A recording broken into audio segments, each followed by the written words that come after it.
Okay, so I'm inside Gimp, and the first technique we're going to learn is how to remove the sky from the background, because we're going to swap out this sky for another dramatic sky.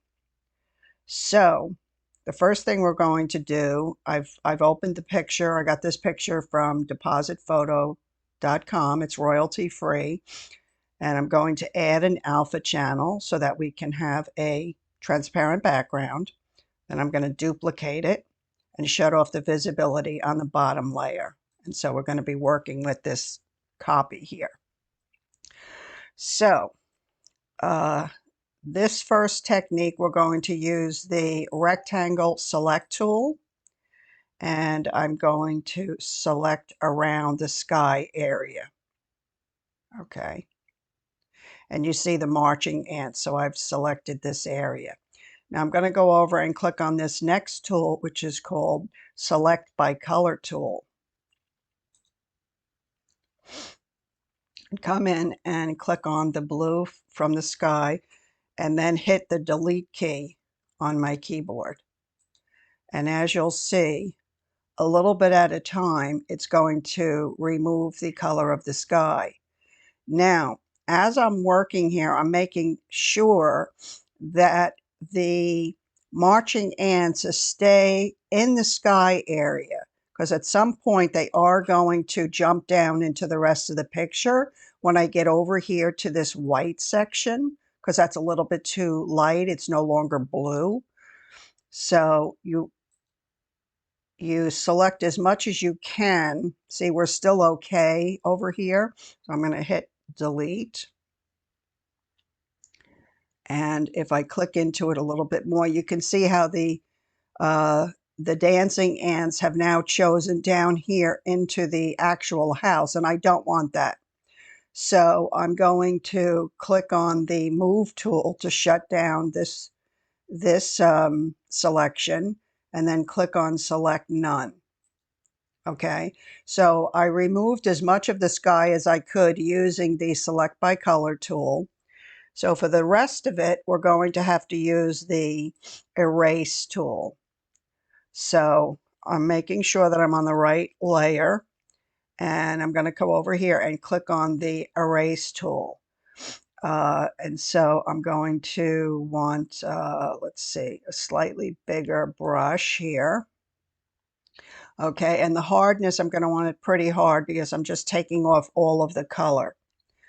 Okay, so a little bit at a time, you're going to go in here and take away all of the blue. Now, I don't have to be that careful around the tree here because we're not really going to be using the tree too much. I think there's a little bit of it that appears in the final cover. So just do the best you can. I'm not going to really enlarge this and work in here very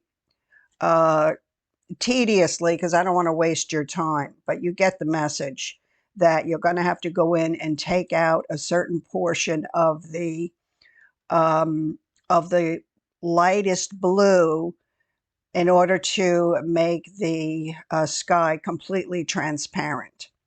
And then once you do that, you're going to export it and then name it, and make sure that you name it as a PNG because that will maintain the transparency.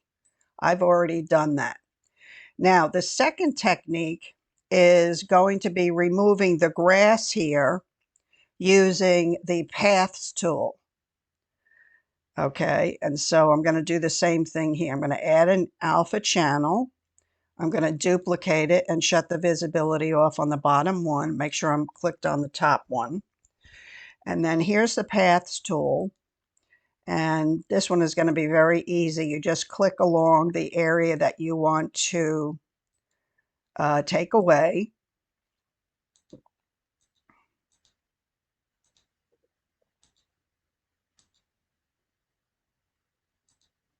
And then as soon as you get to a point where you're ready to close the loop, you click on the control key and click, and then come up here and click on select and then from path.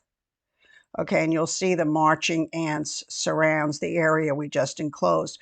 And then you hit the delete key. And once again, you have the transparent area. And then in order to shut off the marching ants, you come up and you click select none. And then I like to click on the move tool to just get rid of all of the path markings. Now, you can also use the path tool if you like that tool better, but I wanted to show you two different techniques of removing part of a picture, because this is going to be a technique that you'll use pretty much in every book cover. So there you have it. And in the next segment of the videos, we'll start putting the book cover together.